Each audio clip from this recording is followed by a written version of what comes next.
परमेश्वर की महिमा हो सभी भाई बहनों को। प्रभु यीशु मसीह की जय मसीह की।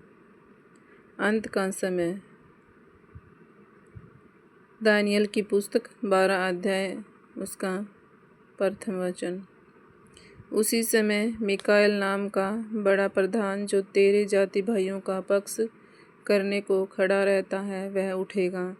तब ऐसा संकट का समय होगा जैसा किसी जाति के उत्पन्न होने के समय से लेकर अब तक कभी न हुआ न होगा। परंतु उस समय तेरे लोगों में से जितनों के नाम परमेश्वर की पुस्तक में लिखे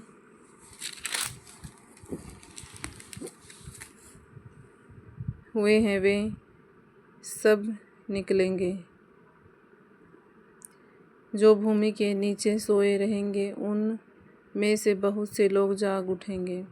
कितने तो सदा के जीवन के लिए और कितने अपनी नामधराई और सदा तक अनंत घिनौने ठहराने के लिए।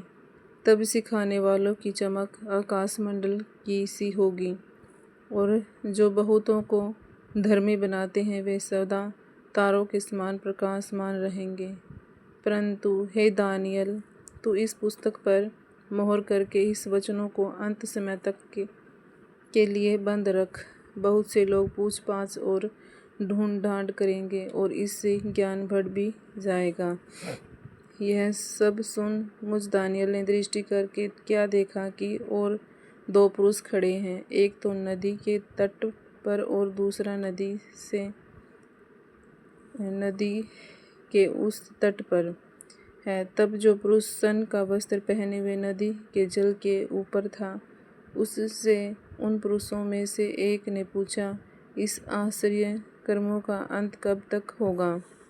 तब जो पुरुष सन का वस्त्र पहने हुए नदी के जल के ऊपर था, उसने मेरे सुनते दानियल और बाएं अपने दोनों हाथ स्वर्ग की ओर उठाकर सदा जीवित रहने वालों की शपथ खाकर कहा, ये दशा 3.5 काल तक ही रहेगी।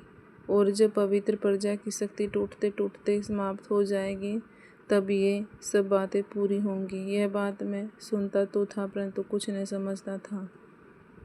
तब मैंने कहा, हे मेरे प्रभु, इन बातों का अंत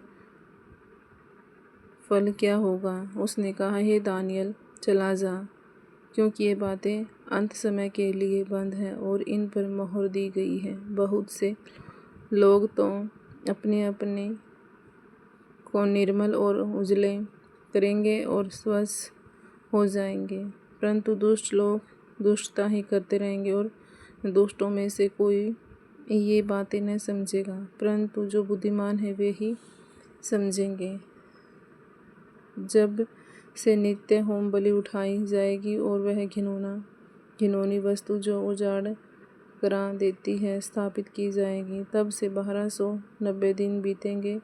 क्या ही धन्य है वे जो धीरज धरकर 1335 दिन के अंत तक भी पहुँचे। अब तू जाकर अंत तक ठहरा रह और तू विश्राम करता रह और उन दिनों के अंत में तू अपने निज भाग पर खड़ा रहे। परमेश्वर की महिमा हो। Thank you.